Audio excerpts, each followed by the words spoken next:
So do you want to travel to space? I hear it's pretty hot. I'd like to go to Mars. I think it would be a lot warmer there. You don't have any water, so I think that would be a nice break from the flooding.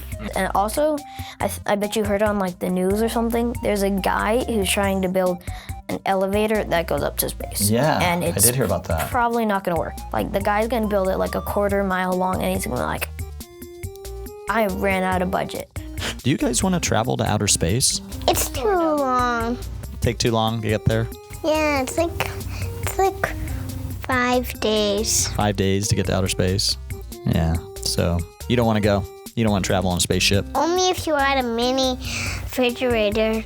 If I could, I'd get one of the catch a trip to Mars things where you go in a shuttle and then you blast off to Mars and you live there for the rest of your life. Yeah, you would want to live there? No, I wouldn't.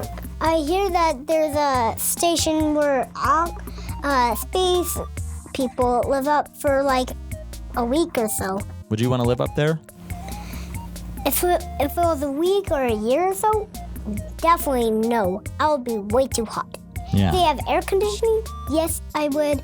But if they don't, I would be like, oh my gosh, who would build this super space station if it didn't have air conditioning? What's the biggest challenge facing humanity over the next century? A meteor. A meteor? Mm-hmm. Potentially what? Hitting the Earth, or? It's like what happened with the dinosaurs. If that happens, then we'll be in trouble. What do you think could be done to stop that from happening? I think astronauts could go in space, and scientists can invent a giant robotic hand that can blast in space, and then they could grab it, then they could throw it back. If you could ask an astronaut any question, what question would you ask him or her? I would ask him how to build a spaceship.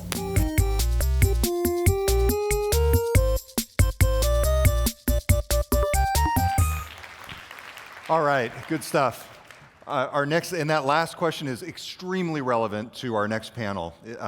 And I'd like to bring up now our moderator, GeekWire columnist Frank Catalano. He is an independent strategist, author, and analyst of digital education and consumer technologies, and a veteran of the science fiction world himself. Frank, I'll let you take it away. Thank you, Todd. I'm glad to be up here. And let me bring our panel up for this session, which should be extremely lively. We're going to talk about the future of technology and the future of humanity, the environment. Small issues, but we thought they were going to be fun to cover this morning. Let me start by introducing our folks as they sit down here. On my immediate right, and I think I'm just speaking geographically, is Nancy Kress. She's a Hugo and Nebula award-winning science fiction writer. She's written 34 books, writes technically realistic hard science fiction, according to your official Wikipedia entry. Won your first Hugo in 1992, your first Nebula in 1986, and you love ballet, as I understand it. To her right is Ed Lu, a former NASA astronaut and physicist. He's been on 2 shuttle missions and an extended stay on the International Space Station. He was Google Advanced Projects team manager for 3 years. He's co-founded and is now CEO of the B612 Foundation, which is mounting the Sentinel mission, if I recall correctly. And Ramez Naam, author, technologist, and futurist, author of More Than Human, Embracing the Promise of Biological Enhancement. His first novel in 2012, Nexus, won the Prometheus Award, followed by Crux and Apex, which came out this year, and you hold 19 patents. Again, we're assuming everything on Wikipedia is true. All right. So I want to start, since this is a wide-ranging conversation about the future of technology and humanity, with the big science news of the week, water on Mars. Admittedly, it's like, putting drops into a hot pretzel and sucking the water out of that. But how does that change your view of the Mars and what we might do there? And Ed, let me start with you on this one. It actually hasn't changed my view of Mars because we've known it for quite some time, but it's nice to see it actually on the surface as opposed to having to dig down below. But I think there's lots of good reasons to go to Mars. I think it would be amazing if we did find that there was life there. I think that would be game-changing in terms of our understanding of how life formed. So I'd love to see us figure out a way to answer that question. Does it change anything? Nancy, you love technically realistic stuff like this. What do you think? The first thing I thought was, there goes Matt Damon's movie.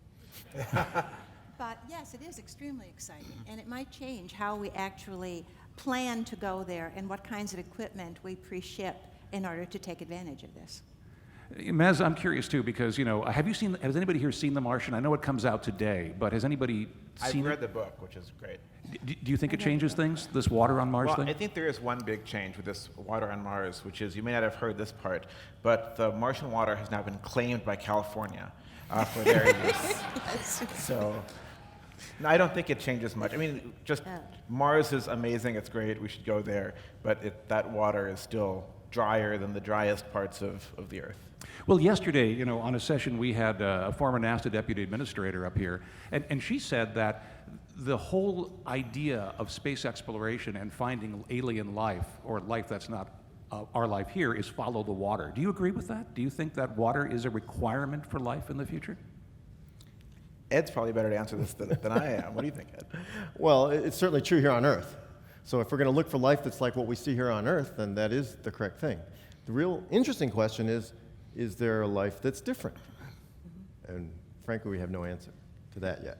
And we may not even recognize it if it isn't water-based. Exactly. I If guess it's not that's an water-based, issue. how would you know? So all of you think about the future, and you think about things that keep you up at night, both in an exciting way or a scary way. What keeps you up at night in either direction? Pick one of the two directions that really worries you. Nancy? Yeah, I was a little confused when you first emailed me about this, Frank, because you said, we're going to have a fun, light, interesting conversation, and I'm going to ask you what keeps you up at night with apprehension and fear. And I thought, well, there's an interesting juxtaposition. And I think what keeps me up at night is we are way overdue for the next large plague. And we have not got antibiotics that are very good against anything. There are 700,000 deaths globally every year, 50,000 of them in the United States, from infections that are resistant to every drug we can throw at them.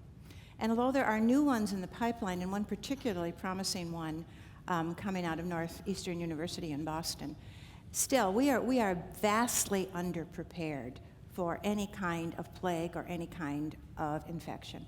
Even the Ebola, which caused tremendous amounts of consternation and worldwide news, media attention, was not handled in a way that was the most efficient possible way. As Bill Gates has pointed out, the cases were filed on paper, and then all the data had to be entered and slowly, and then it could be coordinated and collected and analyzed from the places where, first over here, and then that result sent back to the people actually in the field.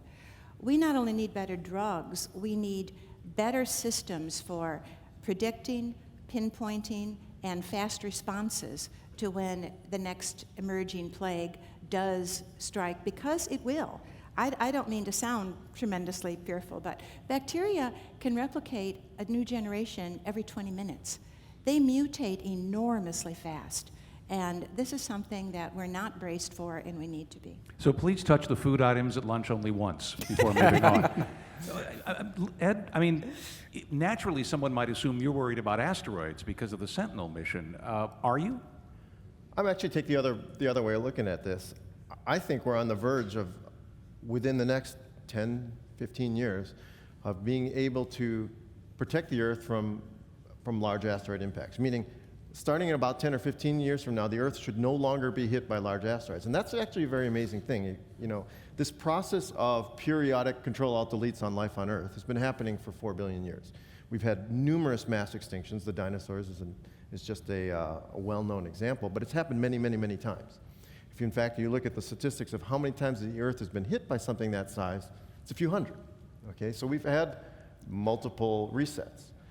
The amazing thing is that we've got the technology now to find and track these things. There's a large telescope going up in Chile right now called the LSST, Large Synoptic Survey Telescope. There's our project. There's another project at NASA that's been proposed. And we're going to have a good survey of asteroids that could hit the Earth.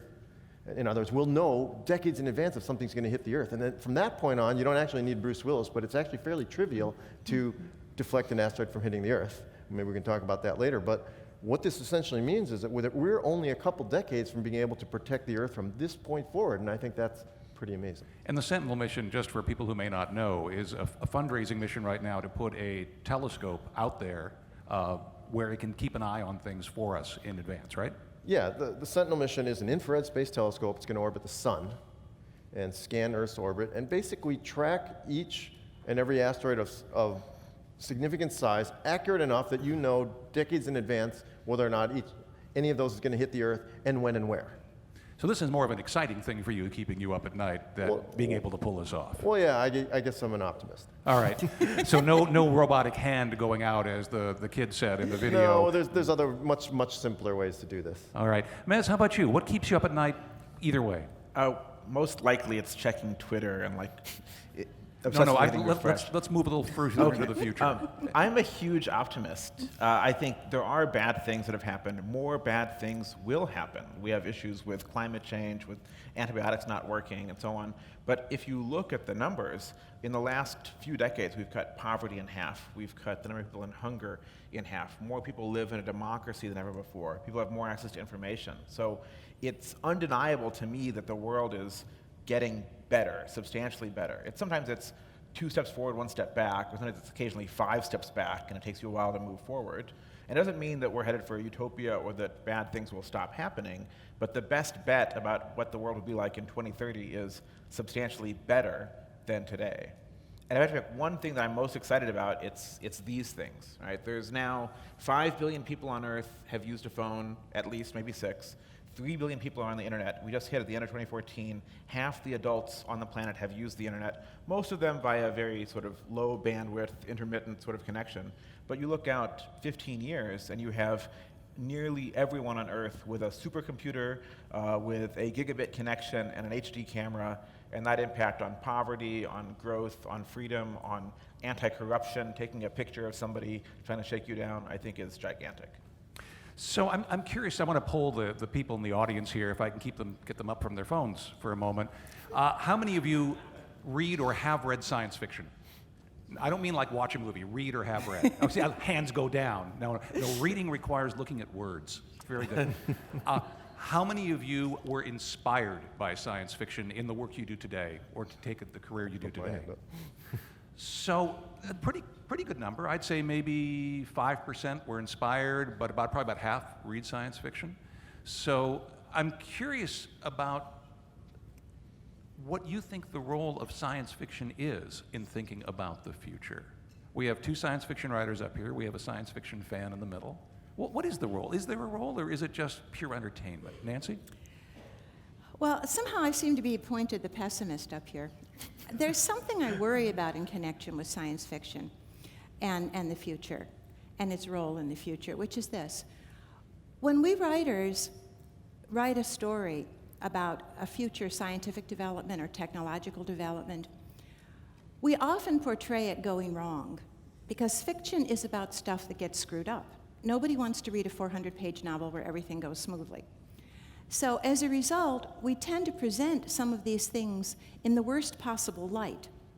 And we may not actually believe that. We may actually believe that, for instance, biotech and space exploration and all of the kinds of things that we're talking about up here are good and positive and going to have a positive impact on the future of mankind. But that's not often that's not the way we present it. And I do worry about this a little bit, but I haven't really found a good way around it, except sometimes to show, as I did in my novel Beggars in Spain, that the technological innovation itself is good and has no downside. And then you have to show that the social impact of it has a downside, or you don't have a story. Do you worry about that, Ramez? I do, and I worry about that with the media as well. You know, there's the saying, it bleeds, it leads. There was a poll just a few days ago that said that 2/3 of Americans think poverty has doubled in the world in the last few decades. Most of the rest think it stayed the same. Nobody knows that it's plunged, right? And that's because you get a lot more clicks, a lot more views, or a lot more readers if you make something exciting, and bad things are more exciting. At the same time, and so I think people generally are way more pessimistic about the future or about the present than the data supports. At the same time, I do think there's a role for pessimism, for pessimistic stories too. Like 1984, super pessimistic story. The world is not like that, not to that extreme at any rate. But part of the reason that we push back on NSA surveillance or whatnot is because we all have this meme in our head that a surveillance state is bad. So I think David Brin talks about the self-defeating prophecy. So not all bad stories are bad. They can be useful. Yeah. But you know, I interviewed Cory Doctorow earlier this summer, and he is basically on a tear against negative visions of the future in mass culture, pop culture, and in writing. Yet you're sort of defending that. Is the role of science fiction just to tell us what could go wrong? I mean, does it sort of give us a chance to look at possible futures that might be good too? It does. Science fiction is not a predictive literature. We've occasionally hit it right, but we've often hit it really wrong. And we've often skipped stuff. In the 1950s, you don't find, in science fiction, you find very few computers. Nobody saw the change that would make. You don't see the women's movement. Nobody saw the change that would make in the way society is structured. We're not a predictive literature, but we are a rehearsal literature, constructing thought experiments to see how this might play, which is why you can have 10 science fiction writers write about the same thing and you will end up with 10 different stories, because each of them is rehearsing a different possible future. But I think Cory is right in that we rehearse a lot more negative futures than we do positive ones. But one of the advantages of that is it's a cautionary tale. The cautionary tale has a long and honorable history in science fiction. If this goes on, this is where we could end up. Oops. But isn't the purpose of science fiction, though at its heart still just to tell a good story, though? Right? It is a marketplace, and people go to flock to stuff that entertains them in some way. Who goes to see a bad movie where nothing happens? So, but let's move to a different type of science fiction. Let's move to the visual science fiction. The Martian is actually considered, even though I haven't seen it, a positive view of the future. Tomorrowland, for all of its flaws in storytelling, was a relatively positive view of individuals in the future. Yet we have, Mad Max, Fury Road, which looks like Mars does today on Earth. We have Interstellar, where the agricultural, decimation of the Earth has occurred. Why do dystopias get such great attention when we could be doing, positive, interesting, exciting movies in science fiction? Because it tells a better story that Ed was talking about. Science fiction movies, most of them are ridiculous. I hope that The Martian is not. I love the book, like you, and I have great hopes for it.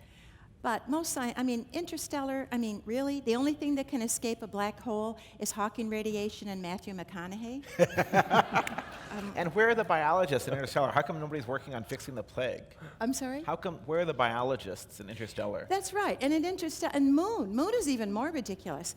Instead, we find out halfway through that we have pods that will go back and forth because the corporate guys go up to check on things. So instead of hiring 3 guys and giving them hazard pay to go up and mine this stuff, you construct underground underground clones and jamming techniques from Earth and all kinds of ridiculous things. And I really get impatient with science fiction movies because they do our genre a disservice. We're more serious than that. Ed, do you love any science fiction movies? Do you have any favorites? I like Galaxy Quest. Galaxy Quest. Although I wouldn't call it science fiction, but it's fun. I loved it. All right, so since we're talking about utopias and dystopias, I'd like to spring a lightning round on you. Okay. All right? This lightning round, I'm going to name 7 developments that may happen or if they continue. And you're allowed to say whether it will lead to a utopia, a dystopia, or it's complicated. Okay, so we have a cop-out answer.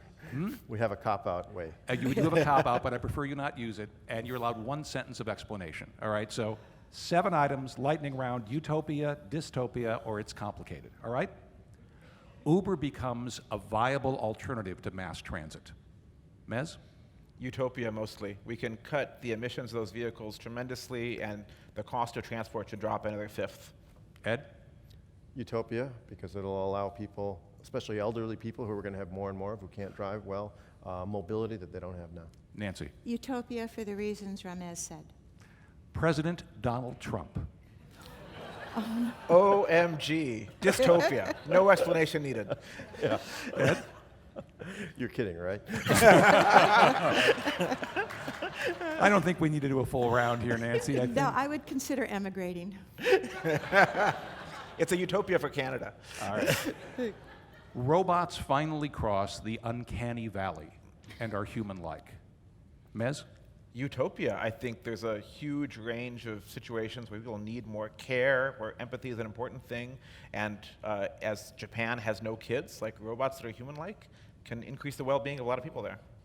Ed? I'm going with it's complicated on that one because obviously that fundamentally changes how human beings interact with their technology, and I don't know where that would go. It's complicated because it depends on which aspects of humanity have been incorporated into them. If they all want to start startups and put the rest of us out of business or write novels, then a dystopia. Utopia or dystopia? All new knowledge exists only in digital form. Mez? Dystopia. I don't know why we do that. Dangerous. Ed?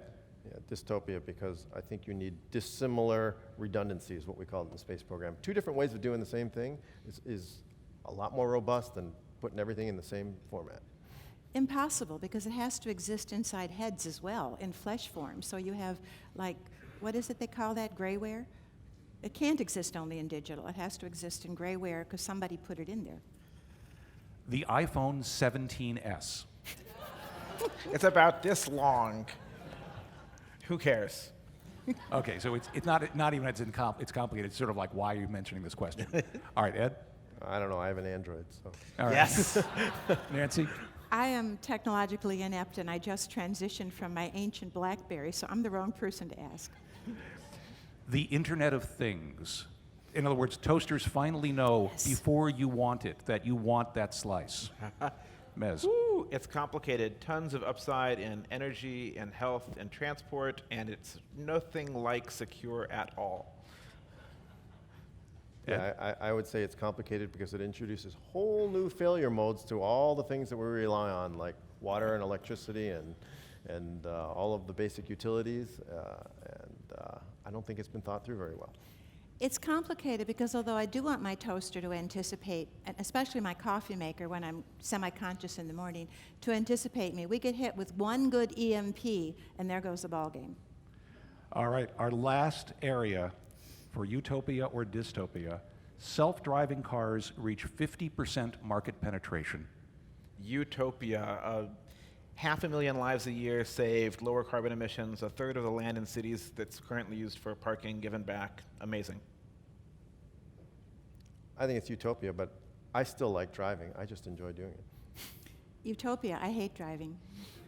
Yeah, yesterday, one of the speakers said that this may be, with self-driving cars, the last generation of 15-year-olds who have to take a driver's ed class. So that was an interesting perspective on where we might be going. But don't you think that's a bad thing to have? You know, in some ways, getting your driver's license for a kid is their license to go out there and explore the world. And if it means that people, kids become more inward-looking, less adventurous, then that's a bad thing. I think there's less chances for I kids wouldn't to want do that. my son totaled 4 cars when he was a teenager. I think there's a limit on adventurousness, with the exception too. of your son. Yes. He's now an engineer at Boeing, so I guess he learned something. Oh, that doesn't bode He's not well. a pilot at Boeing, is he? I won't tell you which line he's working on. Okay. So I want to talk about space exploration because, Ed, you have a little experience in this area. And about the future of humanity and humans in space. There's this ongoing debate about, isn't the stuff more easily and safely done by robots on one side? On the other side, but humans can process information and do stuff much, much faster. What is our role in space in the next 10, 20 years of people? Well, first off, I think this debate about humans versus robots is beyond stupid. It's like saying, would you rather have bicycles or transport aircraft? They do different things, right? You need both, they do different things, right? There is a role, obviously, for robotic probes. They can go places that people can't go, right? No human being is going to set foot on, is going to enter the clouds of Jupiter, all right? Unbelievable More than once. pressures. Yeah, unbelievable pressures and temperatures and so on. You're just not going there, okay? But on the other hand, moving people outwards is its own reason for going, right? Because otherwise, what are we all doing here, right? I mean, what is the purpose of life if not to live, right? To go places, to do things, to spread humanity. So I just think it's a nonsensical debate. But what about the expense? I mean, that's one of the issues that's always brought up, is that it costs a lot more a lot more money to put a human being in space than it does to send a robot Well, out it depends on what your purpose is, right? I mean, if your purpose is to go get a piece of scientific data from the surface of Mars, or to get a piece of scientific data from Pluto, that's a different thing than saying, hey, I'm going to build a colony on Mars. Okay, how are you going to build a colony with robots? Sort of by definition, you can't. I mean, what is the value of humanity spreading out? What was the value of human beings spreading out of Africa, millions of years ago? So when do you see the next real serious manned exploration beyond low Earth orbit? I think it's coming up. I think it's coming up in ways that we can't predict. Right now, I'm actually not hopeful about NASA doing it. It's heretical to say this as an astronaut, as a former astronaut, but I think NASA's lost its way. I think what's going to push them forward is private companies doing some very, very interesting things, first in low orbit and then perhaps elsewhere. Once you have the capability to get a large amount of stuff to low Earth orbit, you can start putting fuel up there. That's the key. When you leave low Earth orbit, 90% of the mass of your spacecraft is fuel. It's not the spacecraft itself. They're giant fuel tanks. And once you have the ability to cheaply put things up in space, you can have a market for bringing fuel up to space. Private companies can fulfill that. You get economies of scale, things become cheaper. And once you have a whole lot of fuel, you can go anywhere you want. So not to put you in a corner, but when do you think we might actually have some kind of manned exploration again? 15 years. How many? 15 years. 15 years, so 2030 or so? Yeah. Do you think a space elevator is a viable option for putting fuel up there? Not in the near future, no. Not in the near future. Too many failure modes. I wouldn't trust it. So, Mez, what do you think? I mean, robots, humans, how long before we're back up there? Look, if you want to do science, it's unmanned, it's robots, and that'll get more and more the case as they get smarter, smaller, more resilient, and so on. If we want to get our eggs out of the one basket of the Earth, then yes, we should send humans. And I think I've talked to a number of NASA people that say that the real purpose to them of the manned space program is to get to the point that we can have a civilization on another planet. So let's do it. Yeah, but that is incredibly, incredibly hard. And I think even now, people radically underestimate just how hard that is. And in fact, if you look, so Elon Musk, you look at what's happening in SpaceX, they got $1 billion from Google. What are they using that $1 billion for? Well, to build satellite internet around Earth, because that's the actual demand most people have for space is services back to the planet in some way.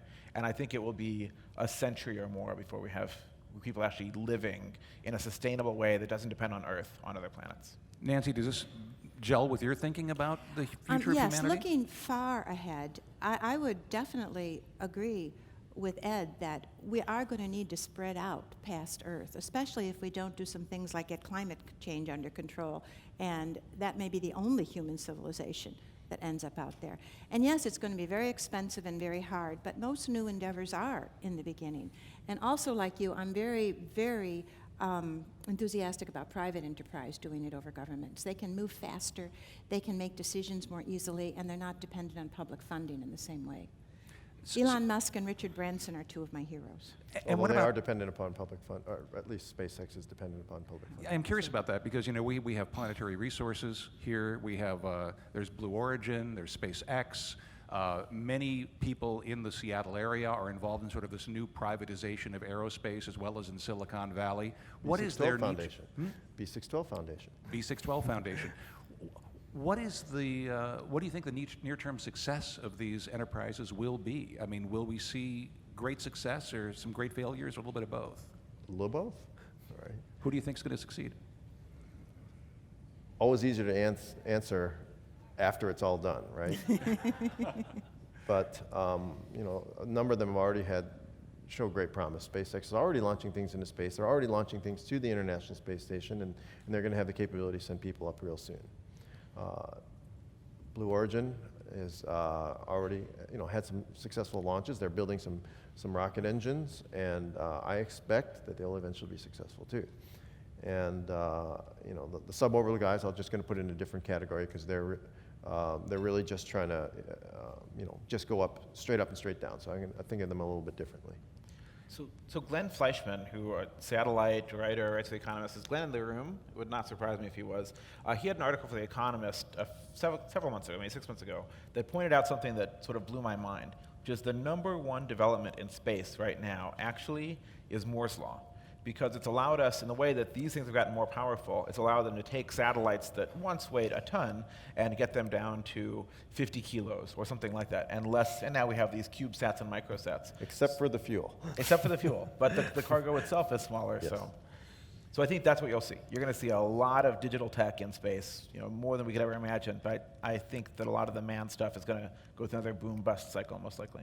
Are there any of those companies that you like of the current players, Mez, regarding planetary resources, Blue Origin, SpaceX? Well, SpaceX is super smart. If you listen to Steve Jurvetson at DFJ, who invested in SpaceX, he says, look, we like people that have a long-term goal that transforms the world and have a business plan that gives us back a profit in the next 10 years. So he said, Elon was very straightforward with him, he says, that he wanted to go to Mars. Okay, great, that's not a business model, you can't IPO off of that. But Elon also said, hey, look, here's how we're going to make billions of dollars in the next decade. And that is going to be by putting satellite communications in orbit so you have high bandwidth internet everywhere on the surface of the Earth. And I think that's super smart.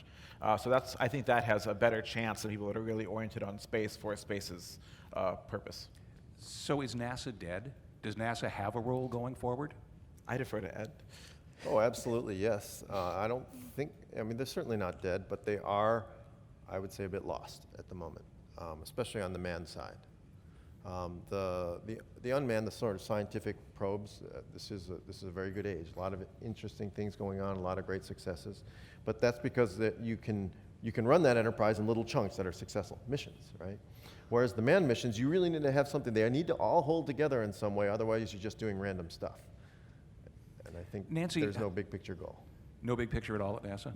Not big picture goal for the manned program that they all agree on and are trying to implement. It's definitely not there. Nancy, what do you think about NASA versus private enterprise in space, near and far future? I don't know nearly as much about it as these two guys, but again, I think private enterprise is probably going to do most of it. One area that all the things we're talking about regarding the future is based on is assuming we have a populace that understands science, the value of science, the process of science, as opposed to technology, engineering, mathematics. They all tend to get lumped together under the STEM thing. Nancy, I know you are a former English teacher and elementary school teacher. If you had to give science, if you had to give the US populace a letter grade in scientific literacy today, only A through F, what would you give it? D. I don't mean the people in this room who are obviously not representative, but there are so many people out there who think of science in negative terms and only negative terms. Biotech is the area that interests me the most.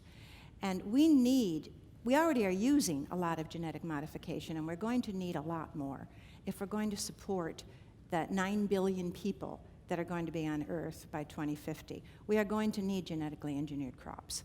We are going to need genetically engineered medicines, which we already have. Most of the insulin for diabetics is now produced by E. coli, a genetically engineered E. coli bacteria.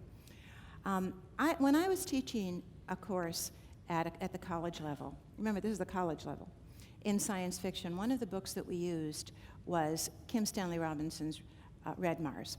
And I had learned that before the students started reading it, I needed to go over some of the science in the book or they would be completely lost. And this is pretty much true of any book. So I'm going over with a chart on the board the differences between Mars and Earth. And a student raises his hand. And this is a nice kid. This is not a stupid kid. And he said, Miss Kress, I have a question. He said, I've heard that on Mars the atmosphere is really thin and it only comes up to your knees. And I looked to see if he was pulling my leg, and he was not. He had just never learned any different. And I think we do really bad at teaching not only scientific basic facts, but how to check these and how to reason about them and how to marshal evidence and evaluate claims, for instance, of biotech and GMOs and those kinds of things. And unless we do better, we're not going to get the kind of funding or the kind of population acceptance that we need for science in order to move forward in so many areas. Ed, what do you think? I mean, where would you put scientific literacy as a grade? Well, I think that we need to do more to motivate kids to study science, or to be interested enough in it to want to learn. Because one of the things that I learned, I used to be a wrestling coach way back in the day. And A wrestling coach? yeah, Wow. but the kids who got really good eventually weren't necessarily the ones with the most talent, basic athletic talent. They were the ones who wanted most to get good. And the same is true of anything, right? You know, if kids want to learn, if they find it exciting, they will. I think that's the basic problem. I mean, actually, I think this is part of the role of the space program, truthfully, is, you know, when we first became astronauts that are very, you know, this is 1,000 years ago, 1995, I was a young astronaut with another group of astronauts, and we would bring in the old guys to give us a talk. Just, well, just to tell about the stories about what they did, and just as they came back to visit, they would always give a talk. So, you know, Neil and Buzz and all of these guys would come back and talk about the 60s and the things that they did, which was absolutely fantastic. But Alan Bean came, he was on Apollo 12, fourth man to walk on the moon. And he said, you know, you've all been given a gift and you don't know it yet. And we're all thinking to ourselves, yeah, we get to fly the space shuttle. And he goes, no. That's pretty good. I'll take that one. But he said to us, he goes, you know, here's your gift. He goes, for the rest of your lives as an astronaut, you will have the ability to hold the rapt attention of any school kid for 5 minutes. He goes, do with that what you will. And he was right. You know, I mean, there is something about doing grand, big things that gets people excited. And I think that motivating, I think we need to do, there is a room for these, you know, big things. You know, why are we sending probes to Pluto? Why are we sending probes to, you know, why are we doing some of these things? Yes, there's scientific value to learning these things. Yes, we're opening up our horizons. But that really does get people interested in learning. Mez, if you agree that scientific literacy, I'm not saying you do, is not necessarily where it should be, what can people in technology and startups and entrepreneurs do to help turn it around? I think the world has changed even from 20 years ago. So if you look, Americans actually love science. They revere science and engineering as long as it does not challenge one of their most cherished and strongly felt beliefs, right? So as long as it doesn't challenge my religion, my politics, or my anti-corporatism, really, then science is great. But the world is different than it was 20 years ago. We're at an event called GeekWire, right? Geek was not cool when I was growing up. And it's just one narrow segment of science and technology, but the stuff around digital tech has suddenly had a sea change in the attitude in society, the perception of society. Now it's a cool thing, it's a hot thing that gives status rather than taking it away. I think that happened because people in tech can move fast, they can deliver stuff that other people can touch, because there's economic value, because people start businesses. And I think if we can find ways to get other types of science out into the marketplace and out in front of people, that's what will sort of increase its sex appeal and increase the value people hold it in. Matter of fact, I agree with you about the geeks being cool. I can now wear glasses safely when I visit a school. My son has a T-shirt. He's a computer science professional. It says, what do you call a nerd? Boss. So I want to ask each of you a question that everybody is being asked at the GeekWire Summit over the last day and a half. And that is, I want you to think, and I can't imagine greater minds to put to this, what will be the most important technology of 2018? Just 3 years from now, short term, but from your perspective, what will be the most important technological development? Between now and 2018? Yeah, what will be the most important technology in 2018? Prediction or hope? Either one. I'll stick with what I said earlier. It's, you know, we might go from 3 billion people online to 3.5, almost 4 billion people online. This is the first screen. This used to be called the third screen. This is the first screen for most of the world, and I think that is transformative. Ed? Yeah, I hesitate to call it, you know, the most important, but I agree that the thing that's changing people's lives the most is mobile devices right now. And they'll continue to do so 3 years from now, you think? I think so. Okay. Well, I'm going to end up back where I started. The most important thing we could have in the next 3 years is an antibiotic that can defeat drug resistance. And there is one in the pipeline called tixobactin which uses an entirely different method. It doesn't, it frustrates viruses and bacteria at the cell wall, which is something new, rather than in the cytoplasm. And if we have this in our arsenal for the next big plague, that would be the most, to me, that would be the most exciting thing. I would also like to encourage everybody to check out the B612 Foundation and the Sentinel mission website. Some very cool stuff that Ed is doing with his team there. Definitely worth seeing. I expect that'll be a little further than 3 years from now, but it's very neat stuff. And I'd like to thank Mez, Ed, and Nancy for joining us here this morning. Okay.